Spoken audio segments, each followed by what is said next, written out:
اللہ ہی اللہ کیا کرو، دکھ نہ کسی کو۔ السلام علیکم ورحمۃ اللہ وبرکاتہ۔ اعوذ باللہ من الشیطان الرجیم، بسم اللہ الرحمن الرحیم۔ اسلام ان آور لائف، یہ ایک اسلامی یوٹیوب چینل ہے جس پہ مفتی سجاد حسین قادری صاحب روزانہ درس قرآن پاک ترجمہ اور تفسیر بیان فرماتے ہیں۔ اس چینلز کی ویڈیو کو لائک، چینل کو سبسکرائب اور بیل آئیکن کو پریس کر کے اور ویڈیوز کو دیکھ کے آپ اپنی دنیا اور آخرت کو سنوار سکتے ہیں۔ قل یا اہل الکتاب هل تنقمون منا الا ان آمنا باللہ وما انزل الینا وما انزل من قبل وان اکثرکم فاسقون۔ اس آیت کا شان نزول یہ ہے کہ یہودیوں نے آقا علیہ الصلوۃ والسلام سے سوال عرض کیا کہ جی آپ یہ بتائیں کہ آپ کس کس نبی کو مانتے ہیں۔ مقصد یہ تھا کہ اگر حضور یہ کہہ دیں کہ میں عیسیٰ علیہ السلام کو نہیں مانتا تو پھر ہم ایمان لائیں گے۔ تو آقا علیہ الصلوۃ والسلام سے جب یہودیوں نے یہ پوچھا کہ آپ کس کس نبی کو مانتے ہیں تو آقا علیہ السلام نے ارشاد فرمایا بھی میں سب نبیوں کو مانتا ہوں۔ ٹھیک ہے، جیسے پیچھے آیت گزری تھی، ٹھیک ہے جی، وما انزل الینا وما انزل الی ابراہیم اسماعیل اسحاق یعقوب۔ حضور نے فرمایا بھی میں ابراہیم، اسماعیل، اسحاق، یعقوب، موسیٰ، عیسیٰ، داؤد، سلیمان، میں سب نبیوں کو مانتا ہوں۔ انہوں نے کہا جی اگر آپ عیسیٰ علیہ السلام کو مانتے تو پھر ہم آپ کو نہیں مانتے۔ وہ مشہور مثال ہے نا، من حرامی حجتاں ڈیر۔ یہودیوں کا حال بھی یہی تھا کہ مطلب انہوں نے بہانہ ہی بنانا تھا کسی نہ کسی بات پر کہ اگر ایسا ہوتا تو پھر ایسا کر لیتے، ایسا نہ ہوتا۔ جیسے قرآن کے بارے میں انہوں نے کہا تھا جی اگر اکٹھی آتی تو پھر تو ہم مانتے، کیونکہ اب یہ تھوڑا تھوڑا کر کے آ رہا ہے تو اس لیے ہم نہیں مانتے۔ ٹھیک ہے، اب اللہ تبارک و تعالیٰ نے جیسے اس کا جواب دیا تھا، فرمایا کہ مقصد تو تمہیں سمجھانا ہے، سیدھے راستے پر لانا ہے۔ جب تورات اکٹھی آئی تو تم نے وہ کون سی مان لی تھی؟ تورات تم نے کون سی مانی؟ حالانکہ وہ تو اکٹھی نازل ہوئی تھی۔ تو یہاں پہ اللہ تبارک و تعالیٰ نے ارشاد فرمایا محبوب اس کا جواب آپ یہ دیں، قل اے محبوب آپ یہ فرما دیں، یا اہل الکتاب، فرمایا اے اہل کتاب، حل تنقمون منا، تمہیں یہ بات بھی بری لگ گئی ہے الا ان آمنا باللہ کہ میں اللہ پر ایمان لایا ہوں، ہم نے اللہ کو مانا ہے، تمہیں اب یہ بات بھی اچھی نہیں لگ رہی ہے، وما انزل الینا، اور جو کچھ اللہ نے ہم پر نازل کیا ہے ہم اس پر بھی ایمان لائے ہیں، اور وما انزل من قبل، جو ہم سے پہلے نازل ہوا ہے ہم اس پر بھی ایمان لائے ہیں، اب یہ بات بھی تمہیں اچھی نہیں لگ رہی۔ ٹھیک ہے جی، دیکھیں نا جی اس میں کون سی غلط بات ہے، اللہ معاف کرے، یا کون سی ایسی بات تھی؟ مسئلہ کیا تھا؟ مسئلہ تمہاری نیتوں کا۔ ٹھیک ہے جی، تمہاری نیت کے اندر جو فطور ہے تم نے ماننا ہے نہیں، حسد تمہارے اندر بڑھ چکا ہے، تو اب تم نے کسی نہ کسی طریقے سے بہانہ تو بنانا ہی بنانا ہے۔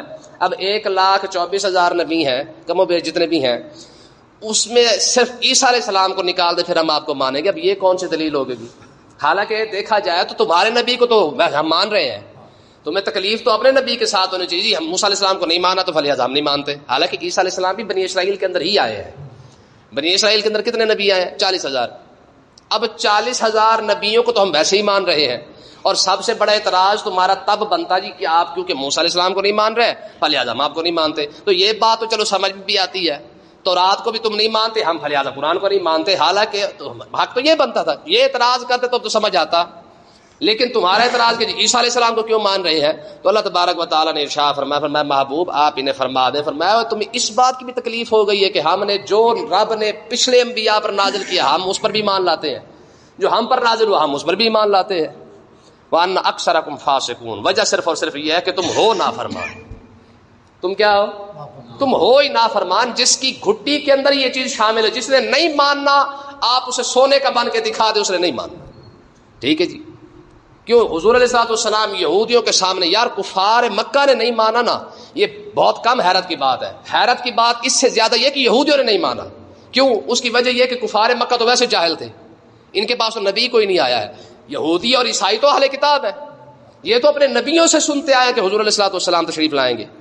اور پھر سب سے بڑی بات یہ ہے، آپ دیکھیں قرآن کا فیصلہ ہے کہ الذین آتیناہم الکتاب یعرفونہ کما یعرفون ابناءہم، ان کو اپنے بیٹوں میں شک ہو سکتا ہے کہ پتہ نہیں ہماری اولاد ہماری ہے کہ نہیں، یعنی حلال کے یا ہماری ہے کہ نہیں، لیکن آپ کے نبی ہونے میں ان کو شک نہیں ہے، لیکن اس کے باوجود بھی نہیں مان رہے۔ حالانکہ دلیلیں ہیں، ساری زندگی یہ لوگ بتاتے رہے کہ حضور ایسے ہوں گے، ایسے ہوں گے، ایسے ہوں گے، چہرہ ایسا ہوگا، زلفیں ایسی ہوں گی، آنکھیں ایسی ہوں گی، چلتے ایسے ہوں گے، کھاتے ایسے ہوں گے، یہاں پیدا ہوں گے، وہاں پہ آئیں گے۔ اتنا سب کچھ پتا ہونے کے باوجود حیرانگی کی بات یہ کہ انہوں نے نہیں مانا۔ فما وقت اکثرکم فاسقون، تم ہو نافرمان، تمہاری نیت کے اندر جو پلیتی ہے نا وہ تمہیں سیدھے راستے پہ نہیں آنے دے گی. اچھا اگلی بات، اب انہوں نے کچھ یہودیوں نے مسلمانوں کو تانا دیا، انہوں نے کہا جی تمہارا دین تمہارے دین سے بدتر کوئی دین نہیں ہے. یہ یہودیوں نے تانا مارا، کہا تمہارا کوئی دین ہے، یہ تو دین فائدہ کوئی نہیں، ہمارا دین سب سے زیادہ بہتر ہے. تو اللہ تبارک و تعالیٰ نے اس کا جواب کیسا ارشاد فرمایا؟ فرمایا کل اے محبوب ذرا آپ یہ بھی فرما دیں، انہیں اسلام پر تکلیف ہے نا، آپ مسلمانوں سے تکلیف ہے. فرمایا حل انبئکم بشر من ذلک مصوبۃ عند اللہ، میں تمہیں خبر دوں کہ اللہ کے نزدیک سب سے بدترین لوگ ہیں کون؟ جواب دے کے رب کیسے دے رہا ہے. انہوں نے مسلمانوں کو کہا کہ جی تمہارا دین بدتر ہے، تو اللہ تبارک و تعالیٰ نے فرمایا محبوب ذرا آپ ان سے بات کریں کہ ہم نہ بتائیں تمہیں کہ رب کی بارگاہ اقدس میں سب سے بدترین لوگ کون ہیں؟ پھر خود جواب دیا، فرمایا من لعنہ اللہ، جس پر رب نے لعنت کی ہو اس سے ذرا بدترین کون ہو سکتا ہے؟ ٹھیک ہے، اب ظاہر ہے لعنت تو ان پر ہوئی ہے. ٹھیک ہے، وغاضب علیہ، جس پر رب نے غضب کیا ہے اس سے ذرا بدترین کون ہو سکتا ہے؟ اور تم ہمیں تانا دینے والے ہو. کیا وہ مشہور مثال ہے نا جی، جس کو آپ کو 100 سوراخ ہو وہ کسی اور کو تانا کیسے دے سکتا ہے؟ وہ نا پرمشرون والی مثال نہیں دیتے. اب جس پر لعنت رب نے کی ہے، جس پر رب کا غضب ہو چکا ہے، اب وہ کسی اور کو تانا دے. حیرانگی کی بات تو یہ ہے. وَجَعَلَ مِنْهُمُ الْقِرَادَةَ وَالْخَنَازِيرَ وَعَبَدَ الطَّاغُوتَ، فرمایا کہ جن میں ان میں سے جو بندر بن گئے، جو خنزیر بن گئے، جنہوں نے شیطان کی پوجا کی ہے، اب وہ تانا دے رہے ہیں مسلمانوں کو یہ تمہارا دین بدتر ہے. فرمایا رب کی بارگاہ اقدس میں ان سے بدتر کون ہوگا جو بندر بن گئے، جن کو رب نے بندر بنا دیا، جن کو رب نے خنزیر بنا دیا، اس سے بھی بدتر کوئی ہو سکتا ہے؟ اب کیسی ان کی بولتی بند ہوئی ہے؟ بوتھے پر نہیں مارا گیا. فرمایا کہ تم تانا دے رہے ہو، تمہیں بندر بنایا گیا، تمہیں خنزیر بنایا گیا، وعبد الطاغوت، اور تم نے شیطان کی پوجا کی. حالانکہ شیطان کی تو نہیں کی تھی، وہ تو کس کی تھی؟ بچڑے کی پوجا کی تھی نا، تو رب نے اس کو بھی شیطان کہا ہے. تو کہنے کا مقصد یہ ہے، اب اس میں ہمارے لیے ایک سبق کیا ہے؟ سبق یہ ہے کہ اگر دین اسلام کا دشمن اگر کوئی بات کرے تو اس کو جواب منہ توڑ دیا جاتا ہے. اب کیسا جواب ان کو دیا جا رہا ہے؟ یہ 5 باتیں اللہ تعالیٰ نے ارشاد فرمائی. فرمایا ایک تو رب نے لعنت تم پر کی ہے اور تم ہمیں تانا دے رہے ہو. ٹھیک ہے، رب نے غضب تم پر کیا ہے، عذاب بار بار تم پر آیا ہے. فارسلنا علیہم الطوفان والجراد والقمال والضفادع والدم آیات مفصلات، فرمایا کہ تم پر کتنے عذاب آئے ہیں. ٹھیک ہے، اور تانا ہمیں دے رہے ہو. پھر آگے اللہ تعالیٰ نے ارشاد فرمایا اولئک شر مکانا، فرمایا یہ لوگ ہیں جو بدترین جگہ میں رہنے والے ہیں. بدترین مطلب جہنم میں رہنے والے، یعنی ٹھیک ہے جی. مطلب یہ ہے کہ جب خود بدتر ہیں تو یہ خود بدتر ہیں تو ان کا ٹھکانہ بھی اللہ تعالیٰ نے ایسا ہی بنایا ہے. اب بتاؤ جن کو اللہ تبارک و تعالیٰ نے یار یہ باتیں کہیں، ہم قرآن کیوں نہیں پڑھتے؟ ہم قرآن سمجھتے کیوں نہیں ہیں؟ آج پوری امت مسلمہ جن کو انسانیت کا ٹھیکیدار سمجھتے ہیں اس کے بارے میں رب نے یہ ارشاد فرمایا ہے. یہ یہودیوں کے بارے میں، عیسائیوں کے بارے میں فرمایا کہ اب پڑھ کے دیکھیں نا قرآن. ہمارے تو سلیبس بھی وہی چل رہے ہیں، ہمارے تو جناب سارا جو بورڈ جو بنا ہوا ہے، پورا نصاب بنا ہوا ہے، ہم تو پڑھا بھی وہی رہے ہیں. جن کو ہم اپنا آئیڈیل سمجھ رہے ہیں ان کے بارے میں رب یہ ارشاد فرما رہا ہے. ٹھیک ہے، فرمایا اولئک شر مکانا، فرمایا یہ سب سے بدترین جو جگہ ہے جہنم والی، اسی کے اندر ڈالے جائیں گے. حدیث پاک کے اندر آتا ہے قیامت کے دن رب ایک مسلمان کے بدلے میں کہ یہودی کو جہنم میں ڈال دے گا. یہ یہودی اور عیسائی ہیں نا، قیامت کے دن جس مسلمان کو رب بخشنا چاہے گا اس کے بدلے میں ایک یہودی اور ایک عیسائی کو جہنم میں ڈالا جائے گا. یعنی 2 کو نہیں، مطلب یہ کہ ایک یہودی کو ڈال دیا جائے گا، ایک عیسائی کو ڈال دیا جائے گا، اور اللہ تبارک و تعالیٰ یہودیوں اور عیسائیوں کو ڈال کر مسلمانوں کو جنت عطا فرما دے گا. اب آپ خود اندازہ کریں. پھر آگے دیکھیں، فرمایا وَأَضَلُّ عَنْ سَوَاءِ السَّبِيلِ، میں سیدھے راستے سے اگر کوئی شخص کوئی قوم دور ہے تو یہ یہودی ہیں. میں ان سے زیادہ عدل، ان سے زیادہ گمراہ کوئی نہیں ہے. رب جنہیں گمراہ کہہ رہا، عدل کا مطلب ہوتا ہے سب سے زیادہ گمراہ. ٹھیک ہے، مطلب کیا ہے کہ جس کو اللہ تعالیٰ نے سب سے زیادہ گمراہ کہا ہے، آج مسلمان انہی کو سب سے زیادہ انسانیت کا ٹھیکیدار سمجھتے ہیں. میں عدل لو، پر میں سب سے زیادہ گمراہ اگر کوئی ہے تو وہ یہودی ہیں. عن سواء السبیل، سیدھے راستے سے. ٹھیک ہے، اب انہوں نے ایک بات کی تھی، رب نے کتنے جواب عطا فرمائے؟ آگے دیکھیں اب حالت ان کی کیا ہوتی ہے. فرمایا وَإِذَا جَاءُوكُمْ قَالُوا آمَنَّا، اے محبوب جب یہ آپ کے پاس آتے ہیں، قَالُوا آمَنَّا کہتے ہیں جی ہم تم الحمدللہ مسلمان ہیں، ہم تو ایمان والے ہیں. اور ان کی حالت کیا ہوتی ہے؟ فرمایا وَقَدْ دَخَلُوا بِالْكُفْرِ وَهُمْ قَدْ خَرَجُوا بِهِ، فرمایا جب یہ آتے ہیں تب بھی کافر ہوتے ہیں، جب یہاں سے جاتے ہیں تب بھی کافر ہوتے ہیں۔ مطلب کیا ہے؟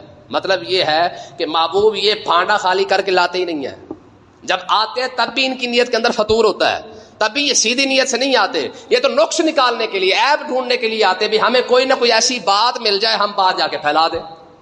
حتیٰ کہ آپ دیکھیں یہودیوں نے ایک بار تو یہ پلاننگ کی تھی، یہ سازش کی تھی، انہوں نے کہا تھا جی تم چند بندے انہوں نے اکٹھے کیے اپنے، ان کو اکٹھا کرنے کے بعد کہا تم جاؤ سویرے سویرے جا کے تم کلمہ پڑھ لینا، تم نے کہنا کہ جی ہم اسلام قبول کر رہے ہیں، ساری دیہڑی تم نے وہاں پہ رہنا ہے، شام جب ہو جائے سارے دن کے بعد شام کو تم نے کہنا جی ہمیں اس میں کوئی بات نظر نہیں آئی فلی ہم یہودی ٹھیک ہے۔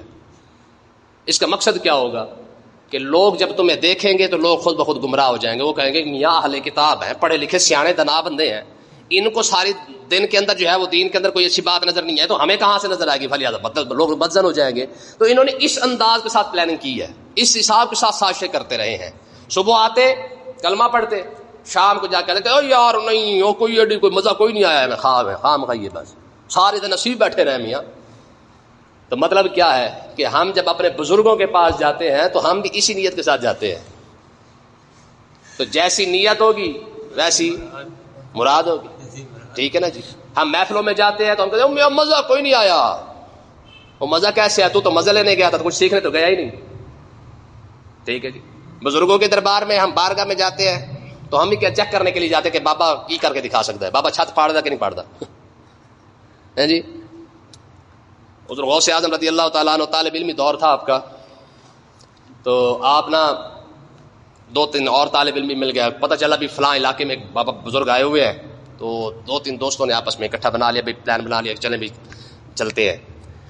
راستے میں ایک نے کہا، اس نے کہا جی میں تو جا کے بابے کو چیک کروں گا کہ بابے کے پاس علم کتنا ہے، بابے کا ہاں ٹیسٹ لینا ہے بابے کا، ٹھیک ہے۔ دوسرا کہنے لگا جی میں نے بابے سے یہ سوال کرنا ہے، دیکھو بابا جواب بھی دے سکتا ہے کہ نہیں، پتہ تو لگے بابا کتنا پڑھا ہوا ہے۔ حضور غوث اعظم رضی اللہ تعالیٰ عنہ فرماتے ہیں میں نے کہا میں یہ دیکھوں گا کہ بزرگوں کے پاس بیٹھ کر فیض کتنا ملتا ہے، ٹھیک ہے جی۔ اب تینوں چلے گئے، جا کے بیٹھے تو بزرگ جو تشریف فرما تھے، نام مجھے اس کے بھول گیا ان کا، تو انہوں نے ایک کہا تو چیک کرنے آیا تھا، مجھے علم چیک کرنے آیا تھا میرا، یہ بات ایسے ایسے ایسے ایسے ایسے اور تو اس طرح مرے گا، اور تو میرا ٹیسٹ لینے آیا تھا سوال کا، تیرا یہ سوال ہے یہ جواب ہے، یہ سوال ہے یہ جواب ہے، یہ سوال ہے یہ جواب ہے، ٹھیک ہے۔ اس کے بارے میں فرمایا تو بھی ایمان سے فارغ ہو کے مرے گا۔ اور حضور غوث اعظم کو دیکھ کے مسکرائے، اور مسکرا کے فرمایا تو فیض لینے آیا تھا، ایک وقت آئے گا اللہ تعالیٰ تجھے اولیاء کا سردار بنا دے گا، ٹھیک ہے نا جی۔ ہم جاتے کس نیت کے ساتھ ہیں؟ میں آپ یقین کریں، میں نے ایک بندے سے پوچھا، میں نے کہا یار 2.5 سال ہو گئے میرے پیچھے جمعہ پڑھنا ہے، قرآن حدیث سننا تو کوئی سمجھ بھی آئی ہے، انہوں نے میں صرف اپنے کام نو آنا ہونا، اندازہ کریں۔ تو اس کا مطلب یہ کہ ہم جو محفل میلاد میں جاتے ہیں، اگر ہم سمجھتے ہیں واپس آ کے جی سانو تو کچھ بھی نہیں لبا، سانو تو کچھ سمجھ کوئی نہیں، اول تو ہم چاول کھانے جاتے ہیں، ٹھیک ہے جی۔ اگر ہم وہاں جا کے خالی واپس آ رہے ہیں تو پھر اس کا کس کا قصور ہے؟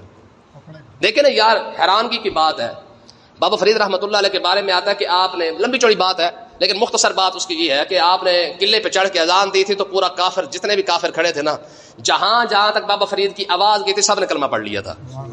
اب سوال یہ ہے، بابا فرید کھڑا ہو کے اذان پڑھے اور جہاں تک آواز جائے جتنے کافر سنے سارے کلمہ پڑھ لیں، حضور علیہ الصلوۃ والسلام نے کتنی بار جو ہے وہ لوگوں کو بلایا ہے، ابو جہل نے کلمہ کیوں نہیں پڑھا؟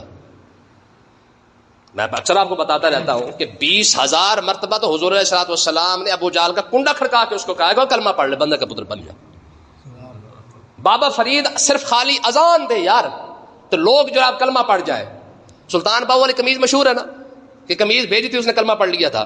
ہمارے بزرگوں کے اندر اللہ تعالیٰ نے یہ تاثیر رکھی ہے کہ سلطان باہو کی قمیض جائے وہ بھی کلمہ پڑھا دے، بابا فرید کھڑا ہو کے جناب الاذان دے دے، آواز کی تاثیر اتنی ہو کہ لوگ کلمہ پڑھ جائیں۔ حضور علیہ الصلوۃ والسلام جو ہے وہ 23 سال مکہ کے اندر کھڑے ہو کے اب آپ جب لوگوں کو بلاتے رہے تو ابو جہل، ابو لہب اینڈ کمپنی سارے نے کلمہ کیوں نہیں پڑھا؟ اب کیا کہیں گے؟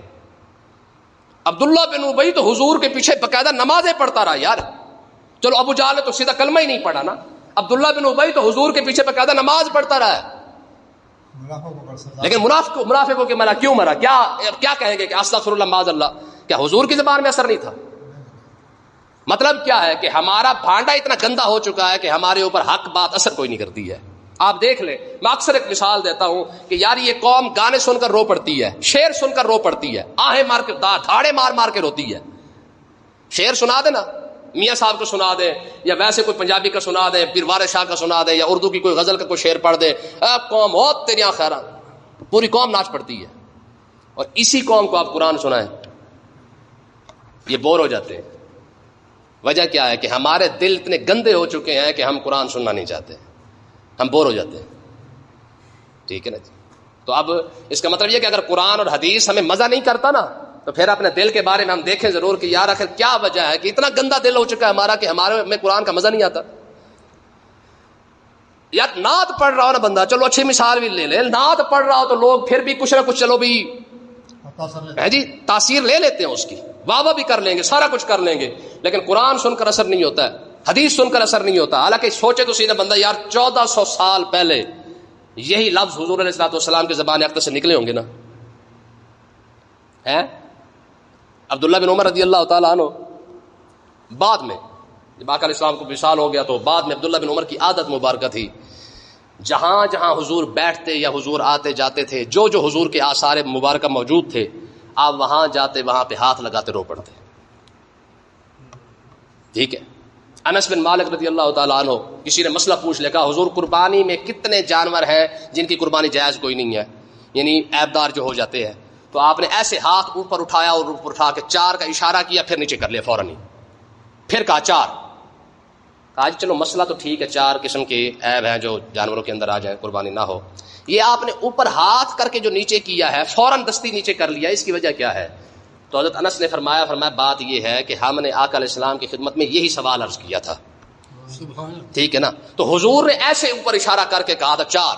تو میں نے جب اشارہ کیا نا, تو میرے دل میں خیال ہے, فرمایا خیال کر حضور کے اشارے سے تیرا اشارہ اوپر ہی نہ ہو جائے. سمجھ آئی کہ نہیں آئی؟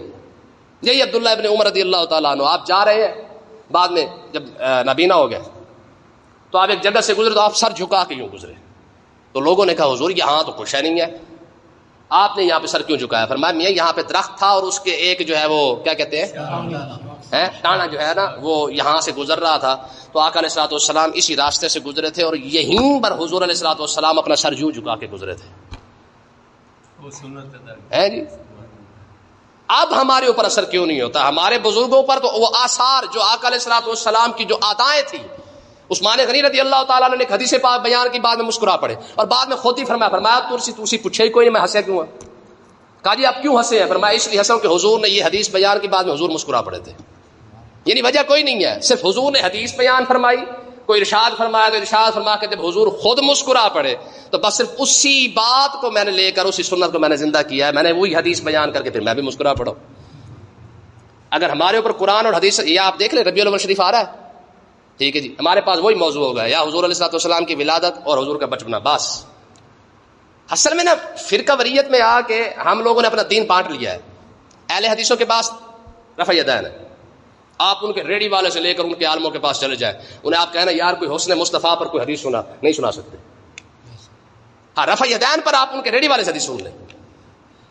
دیوبندیوں سے پوچھے کہ ہاں بھائی یار کوئی معجزہ ہی سنا دے, اس نے معجزہ کوئی نہیں سنا سکتا حضور کا. ہاں یہ ضرور سنائے گا کہ تبلیغ پر جانے کا کتنا فائدہ ہوتا ہے, چلا لگاؤ تو کتنا ثواب ہے, 3 دن لگاؤ تو کتنا ثواب ہے. بریلویوں کو پوچھو کہ ہاں جی جناب سنا ہے کوئی حضور علیہ الصلوۃ والسلام کی جہاد پر حدیث سنا دے, تو شکر ہے بابا جی کس مسئلہ آ گئے نا کم تھے. بریلوی آپ کو صرف یا تو اصالہ ثواب پر حدیثیں سنا سکتے ہیں, یا میلاد پر سنا سکتے ہیں. مطلب کیا کہ ہم نے دین بانٹ کر اپنے اپنے حصے کا رکھ لیا ہے, بس بات ختم. تو جو چیزیں تھیں, اب دیکھ لیں ربیع الاول شریف کے اندر جو تقریریں ہوں گی, ہماری تقریروں کا بنیادی جو موضوع ہوگا, اصل موضوع, وہ صرف اور صرف میلاد اور حضور کا بچپنا, بس اس سے آگے نہیں. تو اللہ تبارک و تعالیٰ نے ارشاد فرمایا کہ واللہ اعلم بما كانوا یکتمون, فرمایا جو تم چھپا رہے ہو نا یہ رب جانتا ہے. تم آئے بھی کافر تھے اور جا بھی کافر ہی رہے ہو. اگر ہم کسی دینی محفل میں بیٹھ کر اگر ہم اپنے آپ کو تبدیل نہیں کر سکے ہیں, یا ہمارے اوپر اثر نہیں ہوتا ہے نا, تو پھر ہم اپنے دل کے بارے میں سوچے ضرور کہ ہمارا دل اتنا گندا ہو چکا ہے کہ یار ایک دین کی محفل میں بیٹھ کر بھی ہمارے اوپر اثر نہیں ہوا. یار لوگ جلسوں میں جاتے ہیں, سیاسی جلسوں میں جاتے ہیں, لوگوں کے پاس جاتے ہیں, بیٹھکوں کے پاس جاتے ہیں, واپس آتے ہیں نا دو باتیں یاد ہوتی ہیں. کہ آج ہمارے لیڈر نے یہ کہا ہے، آج خان نے یہ کہا ہے، آج گنجے نے یہ کہا ہے، فلاں زرداری نے یہ کہا ہے، آج یہ ہوتا ہے نا، یاد ہوتی ہیں لوگوں کو باتیں. لیکن جب دینی محفل سے ہم اٹھ کے جاتے ہیں تو ہمیں قرآن اور حدیث کی کوئی بات یاد نہیں ہوتی. اس کی وجہ کیا ہے کہ ہماری توجہ نہیں ہوتی ہے. اللہ تعالیٰ سمجھنے کی توفیق عطا فرمائے.